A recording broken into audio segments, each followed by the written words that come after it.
بسم اللہ الرحمن الرحیم۔ السلام علیکم ورحمۃ اللہ وبرکاتہ۔ دوستوں، امید کرتا ہوں آپ سب خیر خیریت سے ہوں گے۔ دوستوں، آج کی اس ویڈیو میں آپ کو یہ بتانے والا ہوں بنی اسرائیل کی قوم پر کب عذاب آیا اور کیوں آیا، انہوں نے کون سا گناہ کیا تھا جس کی وجہ سے اللہ تعالیٰ نے ان کو پکڑ لیا۔ تو دوستوں، ویڈیو شروع کرنے سے پہلے آپ بھائیوں سے ریکویسٹ ہے کہ جو ہمارے چینل کے اوپر نیوز آتی ہیں وہ ہمارے چینل کو سبسکرائب کر لیں اور ساتھ میں بیل آئیکن کو بھی دبا دیں تاکہ ہماری جو بھی نیو نوٹیفیکیشن ہے سب سے پہلے آپ ہی کو پہنچ جائے۔ تو دوستوں، ویڈیو کی طرف چلتے ہیں۔ تو جیسا کہ آپ کو معلوم ہے کہ اللہ پاک کی ذات جو ہے وہ شکر کرنے والوں کے ساتھ ہے، ان پر راضی ہوتی ہے۔ اسی طرح ناشکری پر بھی اللہ تعالیٰ کا عذاب واقع ہوتا ہے۔ تو بنی اسرائیل کی قوم حضرت عیسیٰ علیہ السلام کے زمانہ میں آئی، تو آپ نے فرمایا اس قوم سے کہ اگر تم 1 ماہ روزہ رکھ لو گے تو تمہاری دعا کو قبول کیا جائے گا۔ تو اس قوم نے کہا کہ انہوں نے جب 1 ماہ روزہ رکھا اور 1 ماہ روزہ رکھنے کے بعد انہوں نے عرض کی، اے اللہ کے پیغمبر حضرت عیسیٰ علیہ السلام، کہ ہمارے ہاں رواج ہے کہ جو 1 ماہ روزہ رکھتا ہے پھر وہ جو روزہ رکھواتا ہے وہ مہمانی کرتا ہے ان کی، تو آپ اپنے رب سے عرض کریں کہ ہمیں جو ہے وہ مہمانی کرے، ہمیں کھانا کھلائے۔ تو آپ نے پہلے تو ان کو سمجھایا کہ خدا کا خوف کرو، ایسی باتیں کرنا وہ رب ہے، اس کے یہاں ایسی باتیں کرنا مناسب نہیں ہے۔ لیکن وہ قوم ڈٹی رہی، انہوں نے کہا نہیں، آپ اللہ کے پیغمبر ہیں، آپ پیارے ہیں، آپ قریب رہتے ہیں ان کے، لہٰذا ہمارے ہاں رواج ہے، آپ شفقت فرمائیں، اپنے رب کی بارگاہ میں عرض کریں، کھانا آ جائے گا۔ تو آپ نے اللہ تعالیٰ کی بارگاہ میں عرض کی تو اللہ تعالیٰ نے، انبیاء تھے، اللہ تعالیٰ انبیاء کی بات کو نہیں ٹالتا، تو اللہ تعالیٰ نے جو ہے آسمان سے جو ہے وہ دسترخوان نیچے اتار دیا، ساتھ میں یہ شرط رکھی کہ اگر جس طرح تم مانگ کر لے رہے ہو اتنی بڑی آزمائش بھی آ سکتی ہے تمہارے اوپر۔ تو 40 دن تک ان لوگوں نے کھانا کھایا، کھاتے بھی رہے، پیتے بھی رہے دسترخوان کے اوپر۔ جب انہوں نے کھا لیا تو اس کے بعد جو ہے پھر 40 دن کے بعد اللہ تعالیٰ نے دوسری شرط رکھ دی کہ یہ صرف اور صرف جو صاحب اطاعت ہیں، پیسے رکھنے والے لوگ ہیں، جن کے پاس پیسہ ہے وہ اس کو نہیں کھائیں گے، جو غریب لوگ ہیں، مزدور لوگ ہیں، کم پیسے والے ہیں، وہ اس دسترخوان سے کھائیں گے۔ تو دوسری اللہ تعالیٰ نے شرط رکھی کہ کوئی بھی شخص جو ہے وہ اس سے دسترخوان سے کوئی چیز لے کر گھر نہیں جا سکتا، ادھر ہی بیٹھ کر کھائے گا، اس کے علاوہ اس کے پاس کوئی چارہ نہیں ہے۔ تو جو امیر لوگ تھے انہوں نے جو ہے اس طرح کیا کہ جب کھا لیا، کھانے کے بعد جب سیر ہو گئے، بالکل فل ہو گیا پیٹ ان کا، تو انہوں نے اٹھایا، انہوں نے کہا بھی صبح کھائیں گے، اسی طریقے سے انہوں نے اٹھا کر چلے۔ تو اللہ تعالیٰ کی ذات کو یہ ناپسند ہے، نافرمانی کی انہوں نے۔ تو اللہ پاک کی ذات نے جب وہ رات کو سوئے تو ان کی شکلوں خنزیر کی طرح کر دیں۔ جب وہ صبح بیدار ہوئے تو جب دیکھا ان کے رشتہ داروں نے کہ ان کی سر اور باقی تمام کا تمام وجود سوائے شکلوں کے انسانوں کی طرح، لیکن ان کا چہرہ جو ہے وہ خنزیر کی طرح بن چکا ہے۔ تو وہ رونے لگ گئے، حضرت عیسیٰ علیہ السلام کے ارد گرد آپ کی ہاں بارگاہ میں حاضر ہوئے لوگ عرض کی کہ دعا کریں، کیونکہ وہ اس وقت ان کو چانس تھا، اگر وہ باز آ جاتے تو اللہ تعالیٰ کی ذات ان کی شکل کو نہ بگاڑتی، تو جس کی وجہ سے ان کی شکلیں بگڑ گئیں۔ اور 3 دن کے بعد وہ لوگ جنہوں نے دسترخوان پر امانت میں خیانت کی تھی، اللہ تعالیٰ نے ان کو موت دے دی خنزیر کی شکل کی صورت میں۔ تو دوستو، آقا علیہ السلام کی حدیث مبارکہ ہے کہ 3 شخص بنی اسرائیل کی قوم میں تھے، ایک شخص جس کو کوکڑے کی بیماری تھی، اور دوسرے کو جو ہے وہ سر سے گنجا تھا، تیسرا جو آنکھوں سے نابینا تھا۔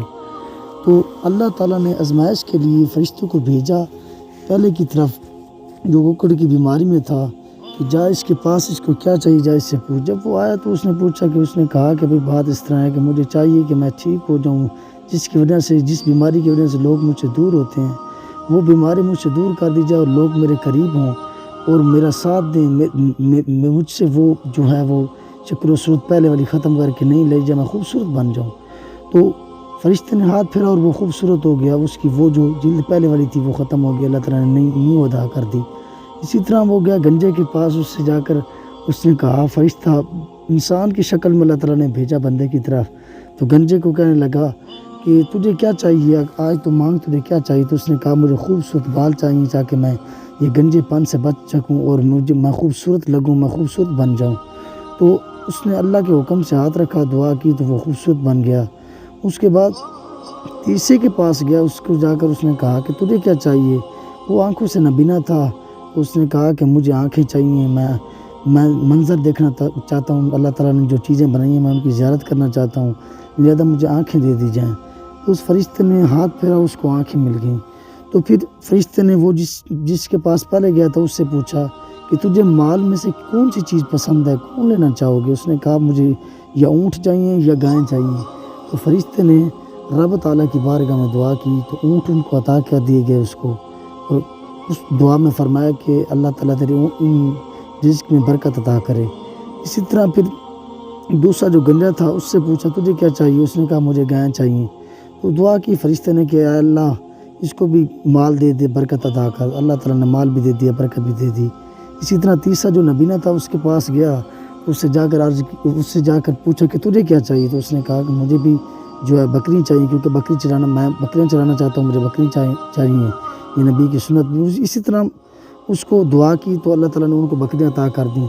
اسی طرح چند دن گزرے، پھر وہ فرشتہ آ گیا ان تینوں کے پاس۔ جب پہلے کے پاس آیا اس سے پوچھا کہ اب میرے پاس سامان نہیں ہے، میں سفر کر رہا ہوں، لہذا اللہ کی مدد سے جو ہے تو مجھے سامان دے دے تاکہ میرا گزارا ہو سکے، میں اپنا سفر مکمل کر سکوں۔ تو اس نے کہا کہ بھائی میرے پاس پہلے بھی بہت زیادہ ذمہ داری ہیں، میں آپ کو سامان نہیں دے سکتا۔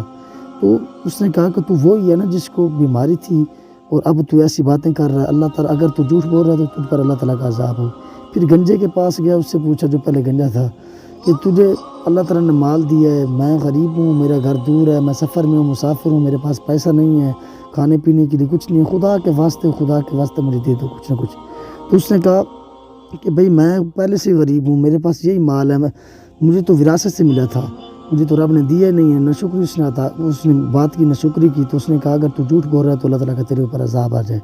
اسی طرح وہ تیسرے کے پاس گیا جو گنجا تھا سر سے، جو آنکھوں سے نبینا تھا، اس سے جا کر کہا کہ میں غریب ہوں، تھا تو وہ فرشتہ لیکن میں غریب ہوں، یہ اللہ تعالیٰ کی آزمائش تھی، میں غریب ہوں، میں سفر میں جا رہا ہوں، میرا گھر دور ہے، میرے پاس کھانے پینے کے لیے سامان نہیں ہے، تو آپ شفقت فرما کر جب مجھے کچھ نہ کچھ دے دیں۔ تو اس نے کہا یہ بالکل صحیح بات ہے، اللہ نے مجھے دیا ہے، آپ جتنا چاہیں ان سے لے سکیں، آپ کا دل کرتا ہے تو سب لے جائیں، اگر چاہیں تو آدھا لے جائیں، آدھا رکھ دیں، یا آپ کو جتنا دل کرتا ہے، یہ وہ اسی کا مال ہے، اسی کی طرف ہی جانا ہے، تو جتنا آپ کا دل کرتا ہے آپ لے لیں، میں اس سے انکار نہیں کرتا۔ تو اس نے کہا کہ اپنا مال اپنے پاس رکھ، یہ اللہ تعالیٰ کی طرف سے آزمائش تھی، اللہ نے مجھے بھیجا تھا آپ کو آزمائش کے لیے، میں آپ کی آزمائش آپ کا پیپر لینے کے لیے آیا تھا، تو آپ پاس ہو گئے، آپ کے جو دوسرے دو بھائی ہیں ان پر اللہ تعالیٰ کی ذات ناراض ہے، جس کی وجہ سے وہ عذاب کے مستحق ہو چکے ہیں۔ دوستو اس واقعے سے ہمیں بھی کچھ سیکھنا چاہیے کہ اللہ تعالیٰ جب نعمت دیتا ہے تو ساتھ میں امتحان بھی لیتا ہے، جو نعمت مانگ کر لی جائے اس میں زیادہ امتحان ہوتا ہے، جو اللہ اپنی طرف سے دے اس میں کم امتحان ہوتا ہے۔ تو دوستو امید کرتا ہوں آپ کو یہ میری چھوٹی سی ویڈیو پسند آئی ہوگی، پسند آئی تو لائک کرنا بالکل نہ بھولیے گا، سبسکرائب تو بالکل نہ بھولیے گا، اپنا بہت سارا خیال رکھیے گا، اللہ حافظ۔